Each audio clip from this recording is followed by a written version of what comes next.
Salam alaikum, sahafturkum. Aujourd'hui, on va aborder le thème des accidents d'exposition à un liquide biologique connu sous accident d'exposition au sang. L'objectif de notre TD, tout d'abord, c'est connaître les situations exposant à des maladies transmissibles par les liquides biologiques. Ensuite, connaître les risques viraux liés aux liquides biologiques et également les risques liés également à l'exposition sexuelle. Énumérer les différentes maladies qui risquent de se transmettre lors des accidents d'exposition à un liquide biologique. Ensuite, connaître la prise en charge d'un accident d'exposition à un liquide biologique. Et enfin, connaître c'est quoi une prophylaxie post-exposition, donc une PEP. Tout d'abord, on va commencer par les définitions. On parle d'un accident d'exposition au sang quand on a un contact avec du sang ou bien des liquides biologiques comportant une effraction cutanée, donc soit par piqûre ou bien par coupure, également par projection des mêmes liquides sur une muqueuse, telle que les yeux et au niveau de la bouche, ou sur une peau déjà lésée. Donc l'exposition d'une plaie, d'un eczéma à des liquides biologiques également est considéré comme accident d'exposition au sang. Le même terme, AES, peut désigner également l'accident d'exposition sexuelle. Ça sous-entend tout contact sexuel non protégé avec une personne potentiellement infectée avec ou sans consentement. Là, on comprend que toute relation sexuelle non protégée est considérée comme accident d'exposition sexuelle et tout accident de viol, tout viol est considéré également comme accident d'exposition sexuelle. On peut utiliser parfois le terme de AEV, accident exposant à un risque viral, parce que souvent on s'intéresse à certains types de virus, on va les voir, ou bien un accident d'exposition au liquide biologique, c'est un terme, ou bien c'est une désignation plus large parce que ça regroupe d'autres entités infectieuses qui peuvent être transmises par les liquides biologiques et par le sang. Une notion très importante que tout médecin doit connaître, c'est qu'il y a 3 types de virus qu'on craint toujours quand il y a un accident d'exposition au sang ou bien à un liquide biologique. Tout d'abord, le virus de l'immunodéficience humaine, HIV. On a les hépatites virales, qu'elles soient l'hépatite virale B ou C. Ce sont les 3 virus qu'on craint le plus. Et souvent, notre prise en charge donc vise à couvrir ces 3 virus-là. On doit savoir que le HIV se transmet par accident d'exposition au sang dans 0,3% des cas. Par contre, l'hépatite C se transmet généralement dans environ 3% des cas. Par contre, l'hépatite B, elle est plus importante, c'est 30% des cas. Donc, l'hépatite B étant le virus qui se transmet le plus par des accidents d'exposition au sang et au liquide biologique. Et là, on voit que entre VIH et hépatite B, il y a une différence très importante. L'hépatite B se transmet 100 fois plus, de façon plus importante que le VIH. Dans notre TD, on va se baser essentiellement sur le guide national de prise en charge thérapeutique de l'infection à VIH/SIDA et des infections opportunistes de l'adulte et de l'enfant. Le guide qui a été élaboré en 2010 et qui a été révisé en 2017. Et on doit également se référer aux recommandations des groupes d'experts. On se base essentiellement sur le rapport Morla 2018. On a un accident d'exposition au sang ou bien à un liquide biologique. Quels sont les premiers bons réflexes à avoir? Tout d'abord, il faut, si on est dans un cadre professionnel, parce que là, je dois signaler que la majorité, donc 99% des accidents exposant à un liquide biologique et au sang survient dans un cadre professionnel. On est des professionnels de santé, on est les plus exposés et à chaque fois quand il y a un contact avec un liquide biologique, ça va être soit un infirmier, soit un médecin, soit un laborantin ou même un agent de nettoyage. L'essentiel que c'est plutôt des éventualités qui se passent à l'intérieur des structures de soins et donc on est la population la plus exposée. Ça n'empêche que lors des consultations, on peut recevoir des gens qui ont été exposés accidentellement à une aiguille, à une lame de bistouri et là également la prise en charge doit rejoindre la même que celle d'un personnel de santé qui a été exposé. Alors, lors de cette exposition professionnelle, la première des choses à faire, c'est interrompre le geste. J'étais en train de travailler, j'ai été piqué par une aiguille qui a été utilisée, j'arrête de travailler. Je dois ensuite signaler cet accident à mes collègues. Je commence à nettoyer la plaie avec de l'eau et du savon pendant à peu près 5 minutes et je rince avec de l'eau du robinet. Ensuite, on doit utiliser un antiseptique. Donc, je dois utiliser un antiseptique. Tous les antiseptiques qui sont disponibles sur place sont les bienvenus. Mais il faut juste assurer un temps de contact qui dépasse les 5 minutes. Donc, je peux utiliser l'eau de javel diluée à 1/5 ou bien 1/10. Je peux utiliser le daquin. Je peux utiliser l'alcool à 70 degrés, comme je peux utiliser la bétadine, donc le polyvidone iodé. Si par contre on a une projection de ce liquide biologique ou du sang au niveau des muqueuses ou bien sûr une peau lésée, je dois tout d'abord faire un lavage abondant au sérum physiologique pendant 5 minutes dans un délai de moins de 15 minutes. Donc il ne faut pas attendre 15 minutes pour commencer à rincer. Il faut faire immédiatement ce rinçage. Donc il faut que le délai d'exposition et le rinçage soient de moins de 15 minutes. On a dit que souvent il s'agit d'un accident de travail. Qu'est-ce que je dois faire après avoir réalisé ces premiers gestes salvateurs? Je dois commencer à faire les procédures administratives, la déclaration. Beaucoup de confrères, beaucoup de collègues oublient cette étape. Alors on a choisi un métier qui expose à des risques réels. Alors il faut que je connaisse la réglementation, qu'est-ce qu'elle exige. Donc j'ai arrêté de travailler, j'ai déclaré à mes collègues, j'ai commencé à bien désinfecter, à nettoyer. Je dois juste continuer la procédure. Alors il faut avoir les documents pour faire une déclaration de cet accident de travail. Cette déclaration va se faire certainement avec un médecin du travail qui doit demander un certificat médical initial s'il n'a pas été fait sur les lieux de travail. Ce médecin du travail peut élaborer un certificat médical initial qui va dater l'accident et qui doit mentionner sur ce certificat suivi sérologique sur 6 mois. Donc, il doit mentionner ça, cette personne doit bénéficier d'un suivi sérologique sur 6 mois. Et sur ce suivi, s'il y a une séroconversion qui survient, on pourra rattacher l'accident ou bien cette séroconversion à l'accident. Et à ce moment-là, on aura le droit à l'indemnisation. Donc, il faut qu'on soit zen, il faut qu'on réfléchisse d'une façon professionnelle. Certes, on ne veut pas qu'on soit exposé, mais malheureusement, on est souvent exposé, surtout si on travaille dans des maternités, si on travaille dans les urgences chirurgicales, si on travaille dans un métier de chirurgie, on est souvent exposé à un accident avec un liquide biologique. Je reviens ici juste pour le nettoyage de la plaie et donc de l'endroit qui a été blessé.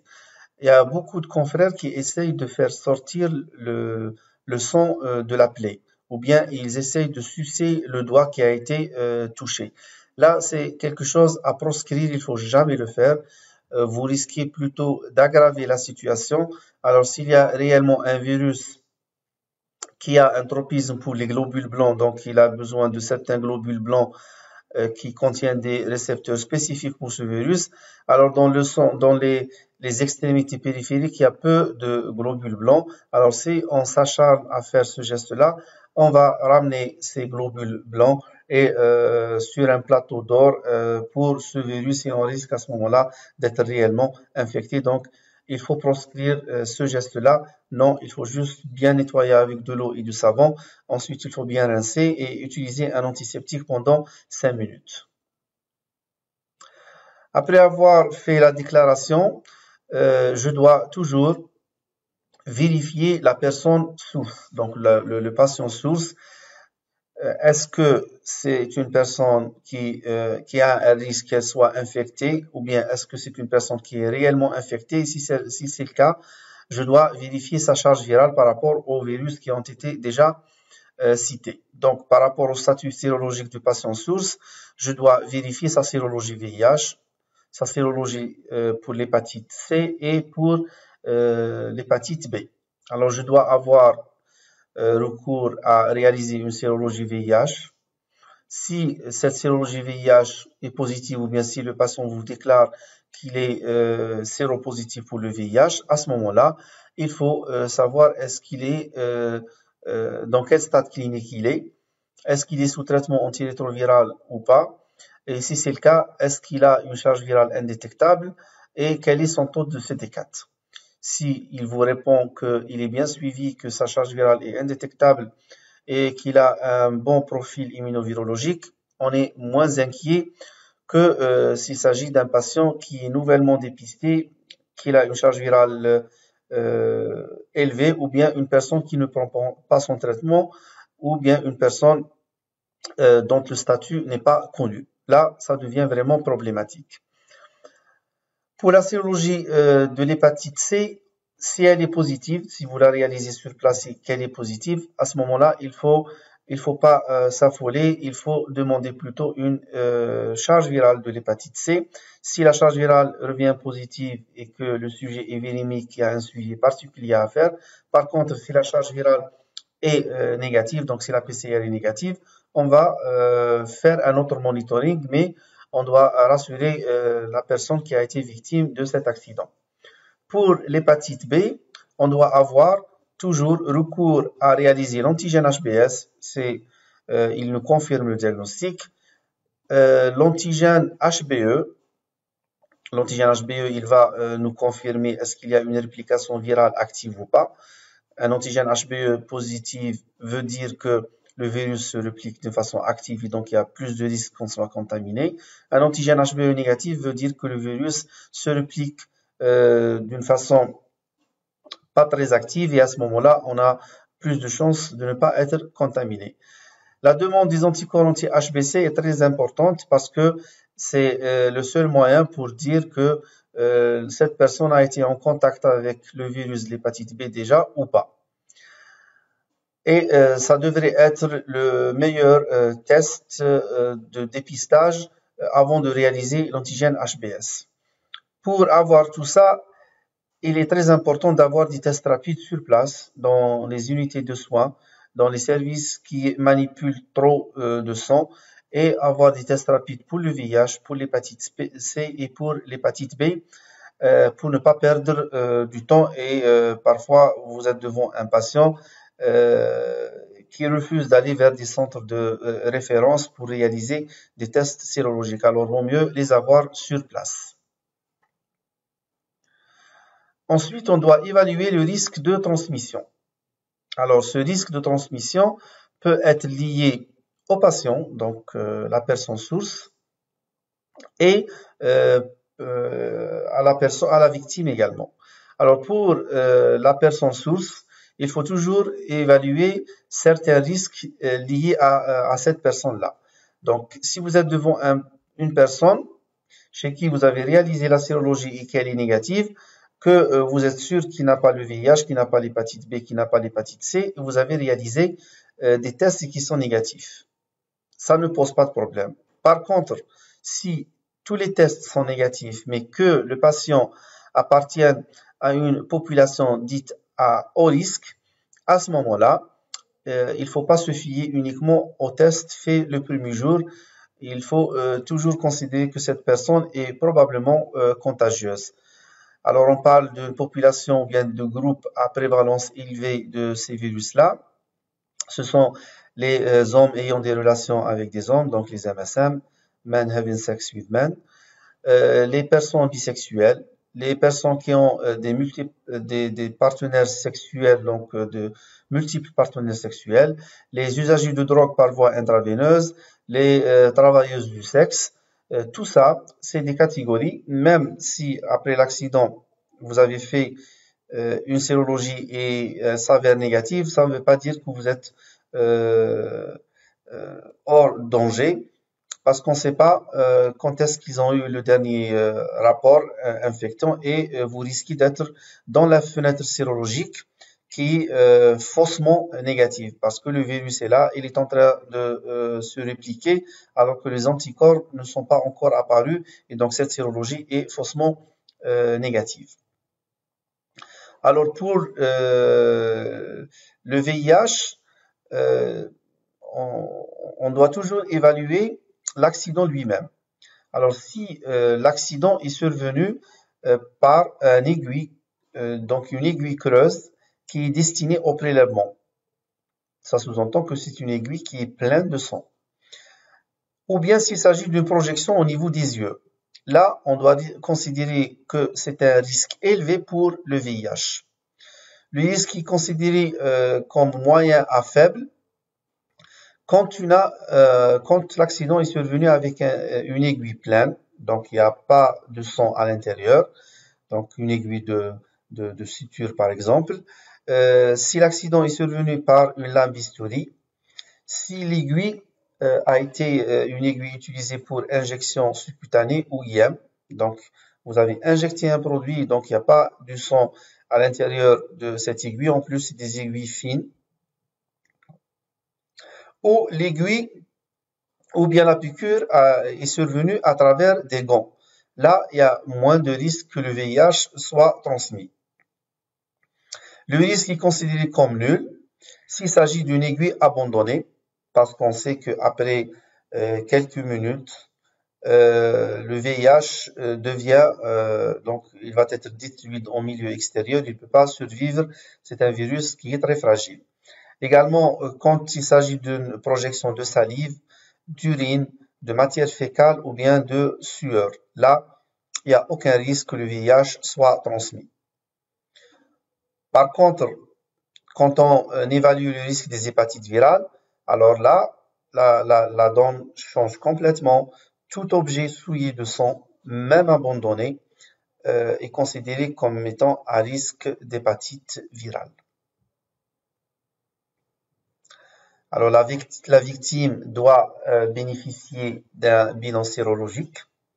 On doit réaliser la sérologie VIH au plus tard dans les 8 jours suivant l'exposition en cas d'accident de travail, parce qu'il y a des gens qui restent quand même réticents, ils ont peur et ils ont peur de confronter la réalité. Alors ils subissent un accident, mais ils préfèrent cacher ou bien ils préfèrent laisser ça au hasard et dire il y aura rien, il y aura rien. C'est faux. Il faut toujours vérifier son statut sérologique, surtout si on est souvent exposé à des accidents au sang. On doit réaliser la sérologie de l'hépatite C. On doit réaliser un dosage des anticorps anti-HBS parce qu'on est censé être vacciné. La législation nous oblige à être vacciné avant d'exercer notre métier de soignant. Donc, on doit doser les anticorps anti-HBS et faire surtout le titrage de ces anticorps parce qu'ils doivent être supérieurs à 10 unités internationales. C'est le titre qui assure une protection contre une deuxième exposition. Si ce n'est pas le cas, je dois réaliser, si la personne n'a pas été vaccinée, je dois réaliser un profil sérologique complet pour l'hépatite B, donc antigène HBS, anticorps anti-HBC, pour dire est-ce que j'étais déjà exposé ou bien est-ce que je suis infecté. Après ça, on doit décider un traitement post-exposition. C'est quoi un traitement post-exposition? Est-ce que c'est valable pour tous les cas?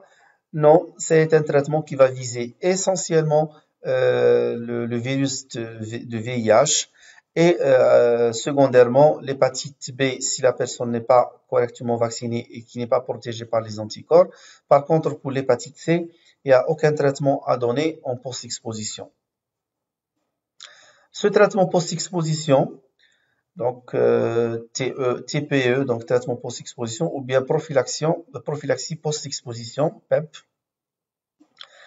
vise essentiellement le VIH, je l'ai dit tout à l'heure, mais on doit toujours se référer à la nature de l'exposition et au statut VIH de la personne source.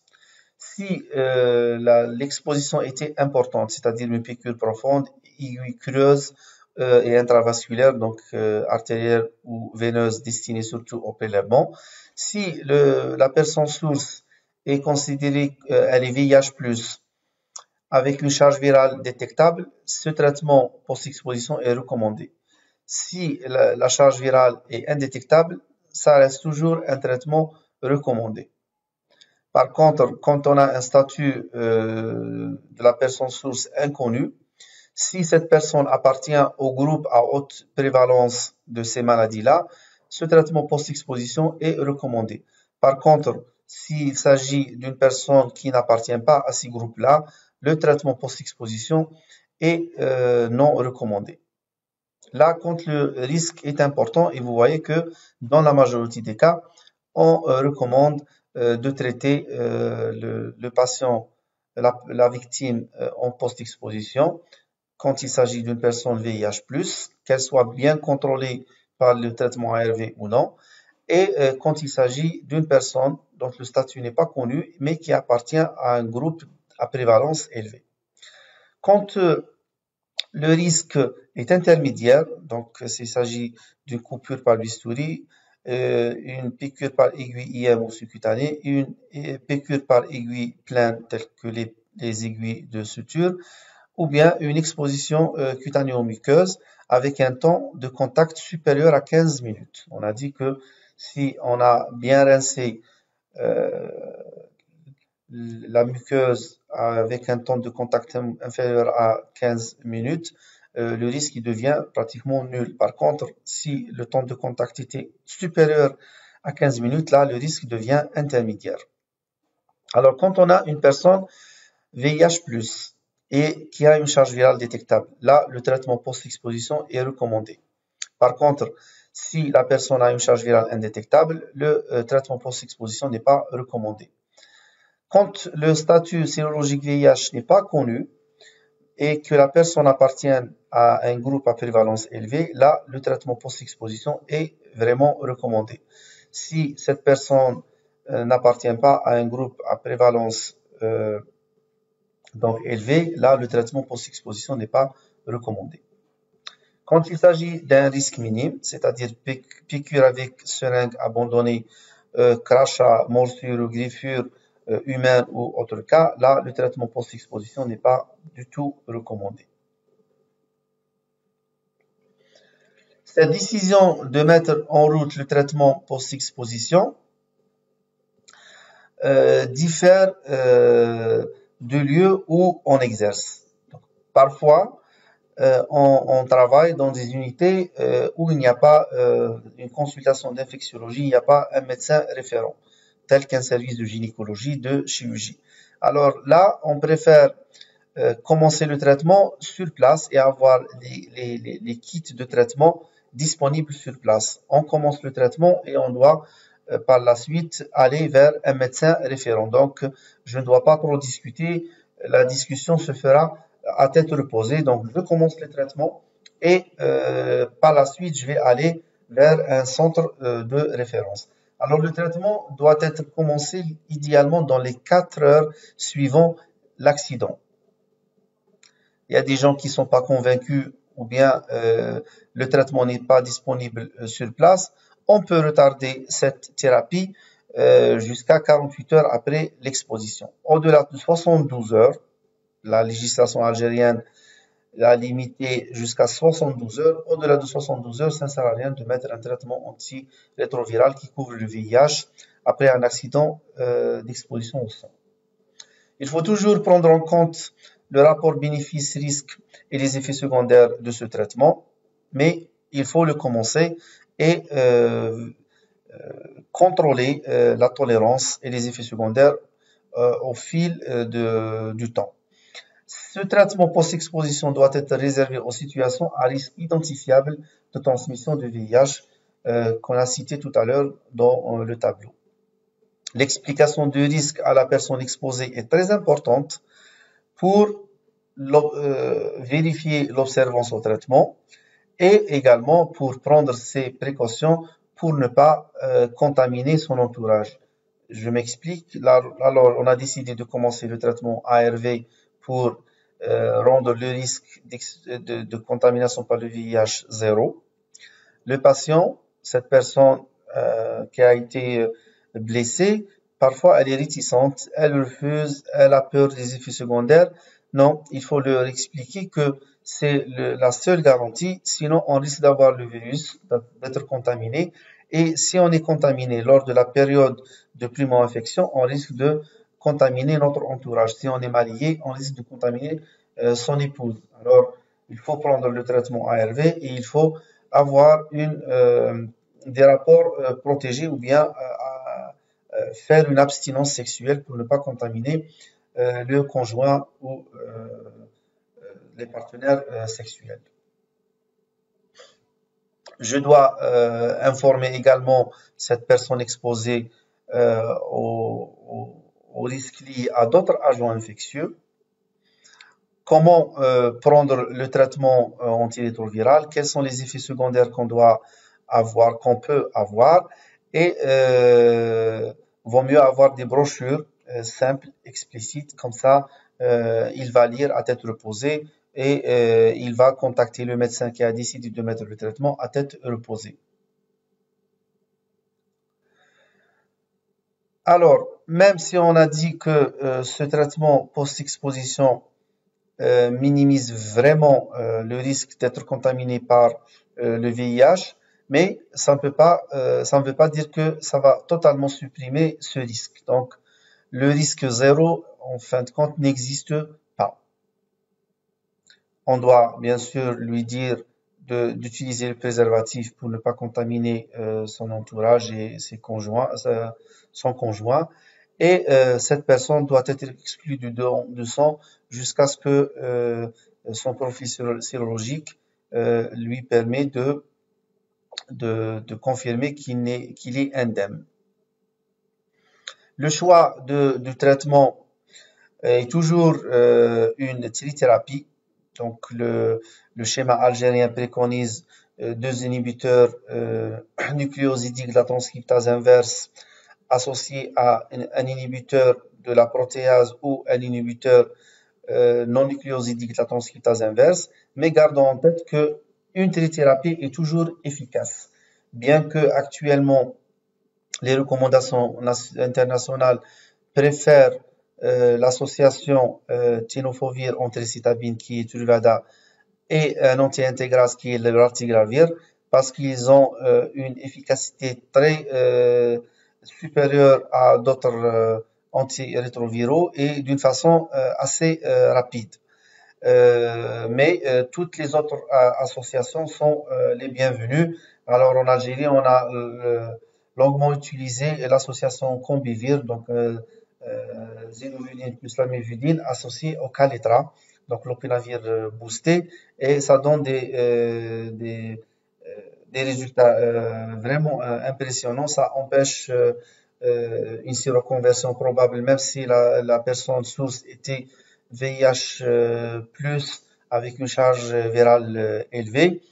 Sauf que c'est des médicaments qui sont très mal tolérés généralement chez les personnes séronégatives et il faut être derrière ces patients-là pour qu'ils n'arrêtent pas leur traitement. La durée du traitement préconisée est de 4 semaines.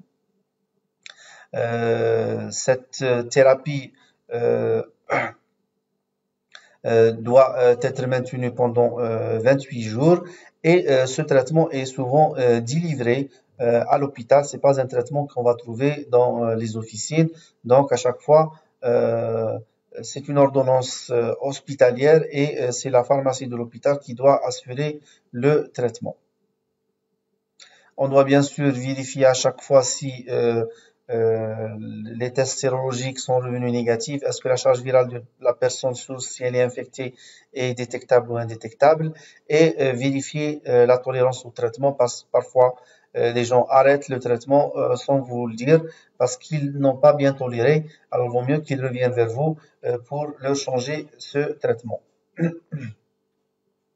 Pour les autres expositions, on doit parler essentiellement de l'hépatite B. Le risque de transmission de l'hépatite B est nettement plus élevé que le VIH, pratiquement 100 fois plus. Alors, si la personne n'a pas été vaccinée, donc c'est une personne qui n'a jamais été vaccinée, ou bien si les anticorps anti-HBS sont inférieurs à 10, donc elle a été vaccinée, mais elle n'a pas d'anticorps protecteurs. Alors, on doit injecter à cette personne-là des immunoglobulines spécifiques. C'est des immunoglobulines qui sont destinées contre le virus de l'hépatite B, mais on doit les administrer au maximum dans les 72 premières heures. Donc, il ne faut pas dépasser 72 heures après l'exposition. Ils sont injectés par voie IM et on doit assurer 500 unités d'immunoglobulines spécifiques chez cette personne-là. La vaccination doit être débutée en même temps que la sérothérapie et au maximum 7 jours après l'exposition. On doit donner une première injection dans le deltoïde. On va donner 20 microgrammes de vaccin dans le deltoïde et on doit compléter par 2 injections également de 20 microgrammes de vaccin un mois après la première injection, ensuite 6 mois après la première injection. Et il faut toujours s'assurer dans les 6 mois qui suivent la dernière injection que les anticorps anti-HBS sont protecteurs. Donc, ils doivent dépasser les 10 unités internationales. La science a confirmé que un schéma associant sérovaccination est plus protecteur qu'un schéma qui est assuré uniquement par la vaccination seule. Mais si on n'a pas d'immunoglobulines spécifiques, on est obligé de travailler avec ce qui est disponible et je sais bien que la vaccination contre l'hépatite B est disponible un peu partout en Algérie, contrairement aux immunoglobulines spécifiques. On doit toujours évaluer par rapport au statut de la personne source et la personne exposée par rapport à l'accident lui-même et par rapport à la vaccination contre l'hépatite B. Alors, si on a eu une personne source positive, donc elle a l'antigène HBS positif, et la personne exposée est non vaccinée, on doit assurer des immunoglobulines avec le vaccin quand il s'agit d'une personne HBS+, et une personne qui vient d'un groupe à prévalence élevée de l'hépatite B. Ça rejoint les mêmes personnes, les mêmes groupes à prévalence élevée que le VIH. Alors, on a dit que si la personne n'est pas vaccinée, on doit assurer des immunoglobulines avec la vaccination.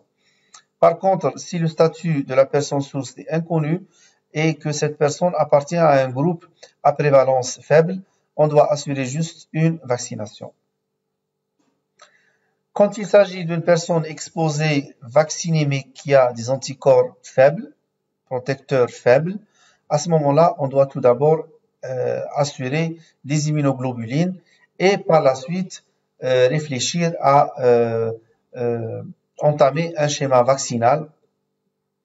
Donc, plus rapproché, c'est les schémas vaccinaux de l'hépatite B qui sont assurés généralement chez les immunodéprimés.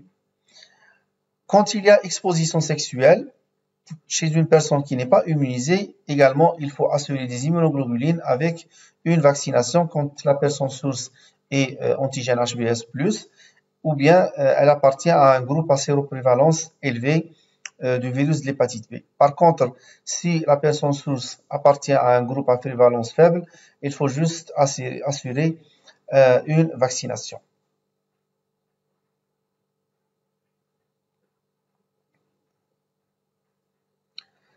Pour l'hépatite C, en cas d'exposition professionnelle au virus de l'hépatite C, quand la personne source est infectée par le virus de l'hépatite C, c'est-à-dire que la sérologie est positive, et que vous avez réalisé une charge virale pour l'hépatite C et que vous allez trouver que sa charge virale est positive, donc c'est un sujet qui est virémique. Ou bien, s'il s'agit d'une personne source de sérologie inconnue, il n'y a pas, dans tous les cas, il n'y a pas un traitement préventif anti-VHC. Mais on doit assurer un suivi sérologique de l'hépatite C.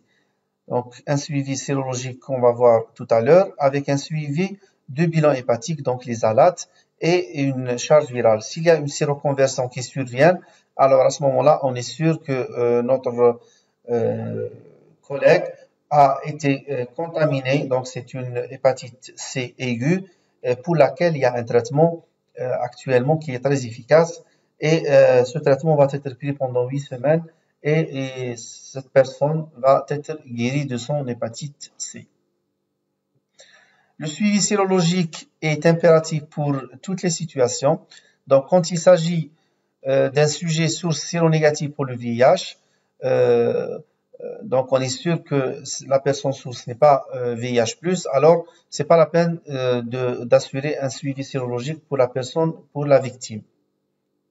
Sauf si on suspecte une primo-infection en cours chez la personne source, donc quand il s'agit d'une personne qui appartient au groupe à risque élevé pour le VIH. Quand il s'agit de sujets sources infectés par le VIH ou quand il s'agit d'une personne dont le statut n'est pas connu, si on n'a pas fait de traitement, si on n'a pas donné un traitement post-exposition, on est obligé d'assurer une sérologie à la 6e semaine après l'exposition. Par contre, si le traitement post-exposition a été assuré, on doit faire une sérologie à 2 mois, soit 1 mois après l'arrêt de traitement post-exposition et à 4 mois. Si la sérologie à 4 mois revient négative, là, ça sous-entend qu'on n'a pas été infecté. Si le personnel soignant qui n'a pas reçu un traitement ou qu'il a reçu un traitement, je dois toujours assurer un contrôle sérologique tardif. À 3 mois, c'est ce qu'on fait généralement quand le traitement n'a pas été donné. Si le traitement post-exposition a été donné, on doit assurer la sérologie à 4 mois. Et si la sérologie à 1 mois, à 1,3 est négative ou à 4 mois est négative, à ce moment-là, on est sûr qu'on n'a pas été infecté par le VIH. Pour l'hépatite C, on doit assurer un suivi sérologique avec des ALAT à J0 entre la 4e et la 6e semaine après l'exposition et entre le 3e et le 4e mois après l'exposition.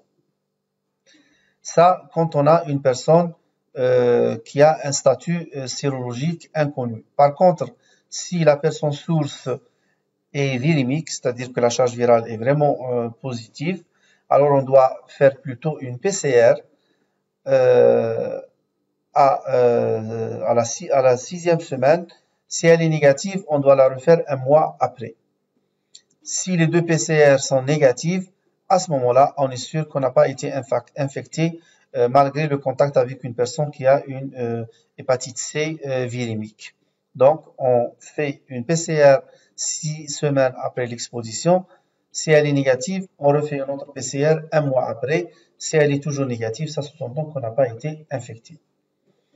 En cas d'exposition sexuelle avec un partenaire virémique pour l'hépatite C ou qui a un statut inconnu, il faut juste savoir que l'hépatite C ne se transmet pas par voie sexuelle, mais il y a des situations où la transmission sexuelle est possible. C'est le cas d'un abus sexuel avec un contact sexuel traumatique, donc en cas de viol, en cas de rapport anal réceptifs ou certaines pratiques sexuelles très violentes où il y a toujours du sang qui va apparaître à ce moment-là. Le risque de transmission de l'hépatite C plutôt, existe toujours. Sinon, pour le VIH et pour l'hépatite B, on sait bien que ce sont deux maladies à transmission sexuelle, donc le risque sexuel de transmission sexuelle est toujours là. Pour l'hépatite B, je dois assurer pour le personnel de santé vacciné et qui a un taux d'anticorps anti-HBs supérieur à 10, je dois plutôt lui assurer, je dois le rassurer pour dire qu'il n'a pas besoin de faire un suivi pour l'hépatite B parce qu'il est protégé par ces anticorps anti-HBs.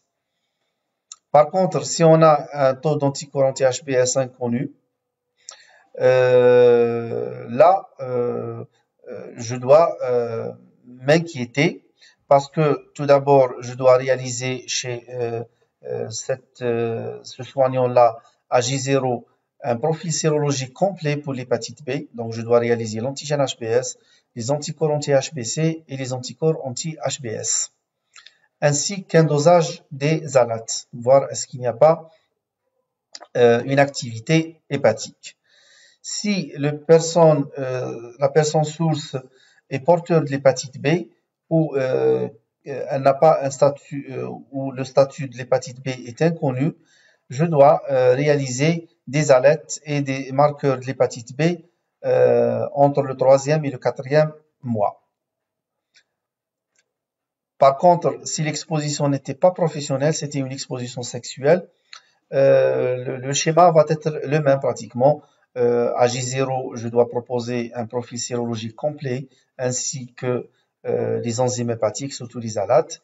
Et ça dépend par la suite à personne source. Si elle est porteuse d'une hépatite B ou elle a un statut inconnu, je dois réaliser les alates et les marqueurs de l'hépatite B au 3e mois, entre le 3e mois et le 4e mois pour être sûr que si il y a une séroconversion, elle va apparaître à ce moment-là. Alors, si on doit résumer notre attitude, on va dire que après l'exposition à un liquide biologique, je dois assurer les premiers soins en urgence qui vont durer pratiquement 0 à 5 minutes. Donc, je dois nettoyer avec du savon, rincer avec de l'eau et appliquer un antiseptique. Je dois consulter en urgence dans les 4 premières heures parce que les 4 premières heures sont décisives et c'est à ce moment-là que je dois prendre normalement les ARV s'il y a un risque d'exposition au VIH. Et je dois évaluer le risque. Donc, le risque est évalué par rapport à la sévérité de l'exposition. Alors, ça sous-entend l'accident lui-même. Est-ce qu'il s'agit d'une aiguille creuse de gros calibre destinée au prélèvement? Là, il y a un haut risque. Ou bien, est-ce qu'il y a une projection sur les conjonctives et cette projection a dépassé les 15 minutes. Également, le risque est évalué par rapport au statut de la personne source. S'il s'agit d'une personne infectée par le VIH, infectée par l'hépatite B, l'hépatite C, ou s'il s'agit d'une personne qui appartient à un groupe au risque de maladie virale. Alors, après cette évaluation, je dois décider un traitement post-exposition qui couvre le VIH. Donc, c'est une thérapie qui va être maintenue pendant 4 semaines. Ou je dois assurer une sérovaccination contre l'hépatite B quand il y a un risque plutôt pour l'hépatite B. Ce traitement anti-VIH doit être donné au mieux dans les 4 premières heures et sinon avant 48 heures et dans certains consensus 72 heures. Le consensus algérien a retenu 72 heures comme étant délai limite pour mettre le traitement antirétroviral. Au-delà de ça, ça ne sert à rien. Je dois déclarer cet accident et j'ai également un délai maximal. Il ne faut pas que la déclaration dépasse 48 heures pour pouvoir par la suite faire le lien de causalité entre l'accident et une éventuelle séroconversion. je dois demander toujours l'avis de référent VIH pour décider de continuer ou pas le traitement ARV, d'assurer un suivi et s'il y a une séroconversion, bien sûr, que la personne soit indemnisée. Et l'avis de référent VIH est très important dans ce sens-là. Également, le suivi sérologique par rapport à chaque virus est très important. On a dit que généralement, on fait une sérologie le premier jour. Au maximum, il ne faut pas dépasser une semaine pour réaliser les sérologies du départ pour la personne victime, bien sûr. On doit réaliser la sérologie également à 6 semaines, à 3 mois ou bien 4 mois, ça dépend de la prise des ARV ou pas. Donc, retenons que dans le schéma algérien, ce qu'on fait, c'est une sérologie à J0, une sérologie à M1, une sérologie à M3 et une autre sérologie à M6. C'est le schéma que vous allez trouver dans tous les centres de dépistage algériens et c'est conformément à la législation algérienne.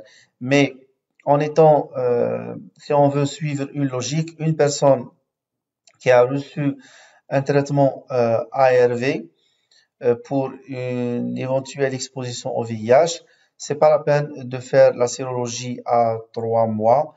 Il vaut mieux la retarder toujours au 4e mois pour dire que cette personne n'a pas pu élaborer les anticorps spécifiques du VIH et si la sérologie est négative à ce moment-là, on peut le déclarer indemne pour le VIH. Alors, pour prévenir ce type d'accident d'exposition au sang, il faut toujours organiser son travail, donc il faut bien s'organiser. Il faut toujours préparer le geste et travailler calmement. Nous, on a l'habitude de voir comment nos infirmiers travaillent. Souvent, elles racontent des choses, des problèmes familiaux lors du travail et à ce moment-là, elles sont pas bien concentrées quand elles réalisent le geste. Et c'est là où on va faire beaucoup d'erreurs et on risque d'être donc contaminé et de se blesser. Parmi les simples gestes, c'est recapuchonner les aiguilles après usage. Ça, c'est proscrit. Il faut toujours avoir un conteneur où on doit jeter les déchets à risque infectieux. Donc, un conteneur en plastique rigide, généralement jaune, où on va jeter l'aiguille sans la recapuchonner. C'est très dangereux et on risque de se blesser en essayant de recapuchonner les aiguilles utilisées. Il faut recueillir les objets piquants et coupants dans des conteneurs à disposition. Toujours, il faut les avoir. Raison pour laquelle on dit il faut s'organiser dans son travail, préparer les gestes et le réaliser dans le calme. On n'est pas pressé. Il faut faire le travail dans les règles de l'art. Il faut toujours porter des gants si on a un contact avec du sang et des liquides biologiques et surtout quand on réalise des piqûres car le gant essuie pratiquement 50% de tout le sang qui souille l'aiguille et diminue ainsi le risque de contamination. C'est ce qui a été dit tout à l'heure. Si il y a interposition des gants et même des vêtements, le risque devient vraiment minime. Il faut porter les lunettes et les masques chirurgicaux s'il y a un risque de projection sur les muqueuses. Il faut toujours s'assurer qu'il y a une décontamination des surfaces du travail en cas de souillure plutôt selon le protocole en vigueur. Donc, ça rejoint la lutte contre toutes les infections nosocomiales. Il faut toujours isoler le linge contaminé et désinfecter le matériel souillé et bien sûr se faire vacciner contre l'hépatite B. C'est aberrant de travailler dans une unité de soins et qu'on n'est pas vacciné parce qu'on n'est pas convaincu que le vaccin de l'hépatite B protège contre cette maladie grave. Il faut le dire, c'est une maladie grave qui a touché plus de 2 milliards de personnes et qui est responsable, c'est le premier agent infectieux responsable d'un cancer, le cancer du foie. Donc, si on vaccine contre l'hépatite B, certes, on est en train de vacciner contre cette maladie très répandue et on est en train de vacciner contre un cancer qui est le cancer du foie. Et toutes les études ont confirmé que l'hépatite B, le vaccin de l'hépatite B ne provoque pas la sclérose en plaques. C'est faux. Cette idée qui est en train de circuler depuis des années, il faut la bannir et encourager les gens à se faire vacciner contre l'hépatite B. Pour les accidents d'exposition sexuelle, on va dire que l'exposition sexuelle également, il y a des liquides biologiques qui vont être en contact avec des muqueuses et là, il y a un risque de transmission de beaucoup de maladies. Alors, pour les maladies qu'on a décrites, on va parler tout d'abord de VIH. Alors, le VIH, tout contact sexuel expose au risque de VIH, quel que soit disons l'acte sexuel qui a été fait ou bien le comportement sexuel en lui-même, mais gardons que l'acte anal et réceptif reste le comportement sexuel le plus exposant dans toute relation sexuelle.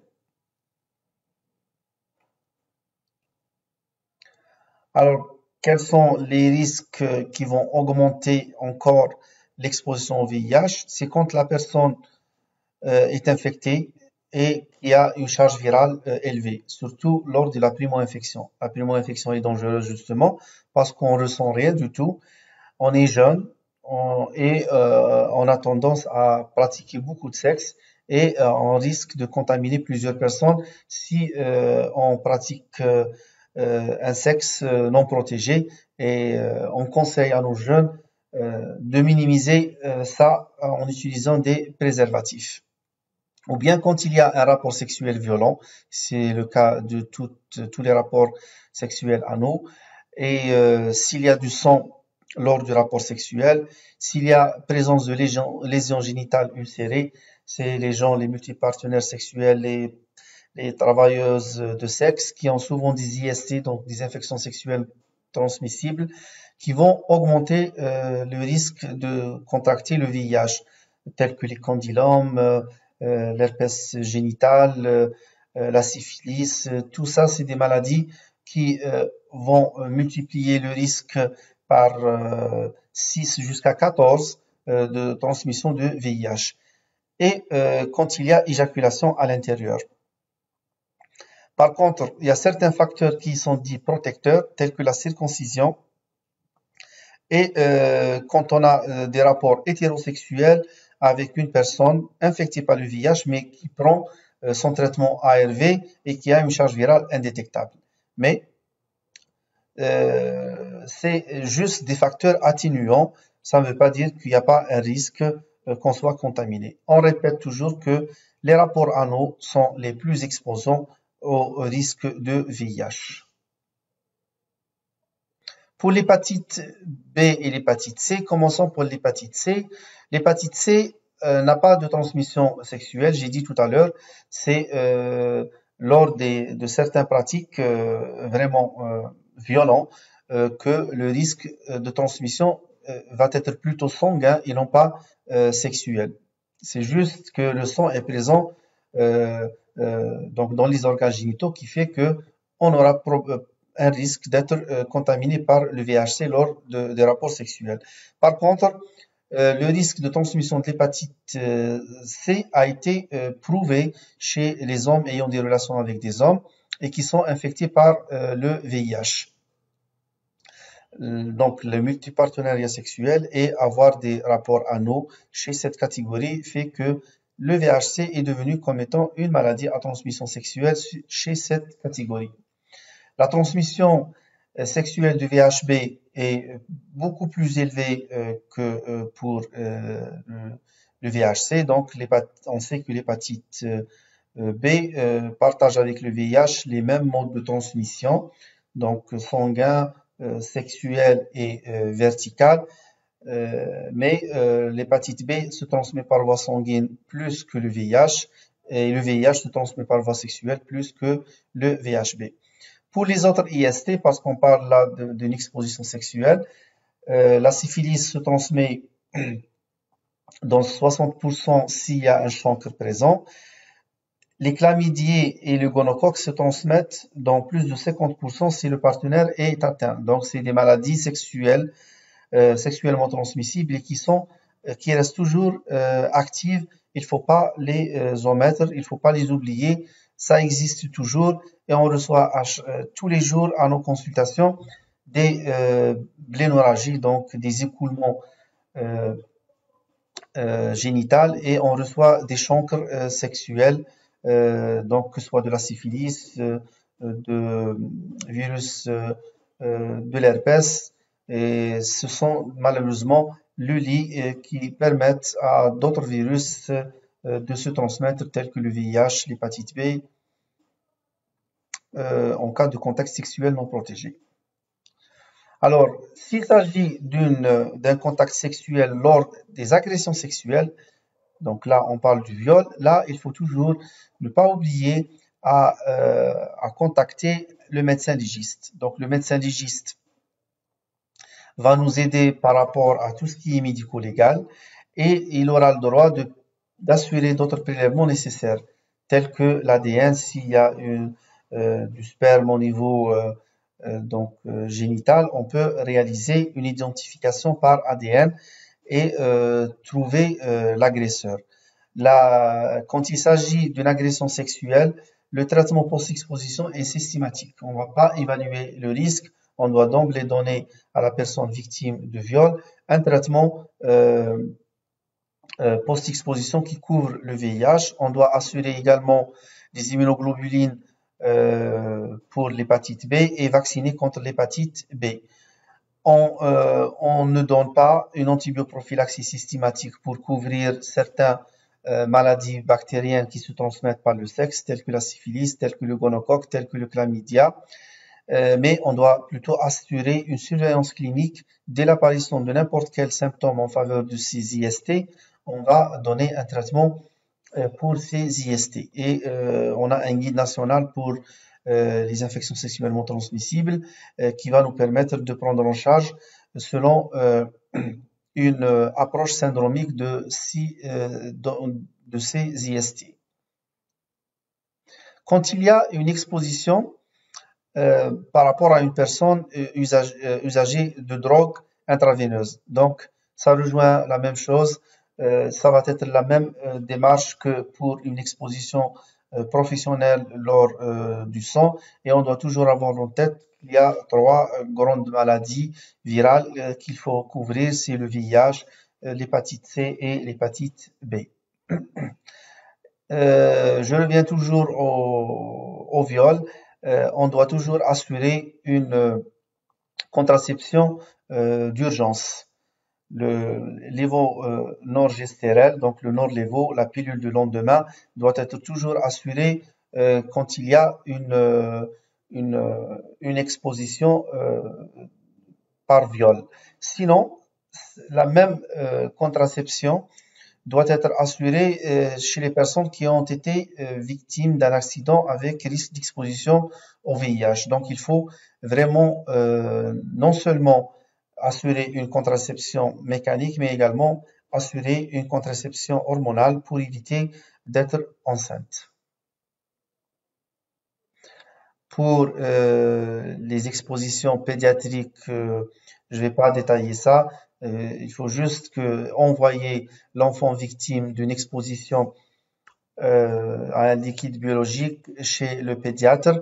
À votre niveau, vous pouvez assurer des prélèvements à visée sérologique, surtout si l'enfant vient alors qu'on ne sait pas, il a été la personne source a été quelle personne, donc est-ce que c'était une aiguille jetée dehors, une lame à rasoir, et on discute toujours la mise en route de traitement antirétroviral chez ces enfants-là, au moins assurer une bithérapie avant que l'enfant voit un référent VIH. Alors j'espère que c'était pas trop long. J'espère que vous allez poser des questions par rapport à ce thème-là. Juste garder le tableau qu'on a vu tout à l'heure. Donc, exposition, premier geste salvateur à faire, évaluation du risque, déclaration de l'accident, prise de traitement anti-rétroviral s'il y a un risque important pour le VIH, contacter un référent pour le VIH et ensuite faire un suivi sérologique. Ce sont les grands axes pour la prise en charge d'un accident d'exposition au sang. Je vous souhaite une bonne soirée et صحة صحوركم. Salam alaikum.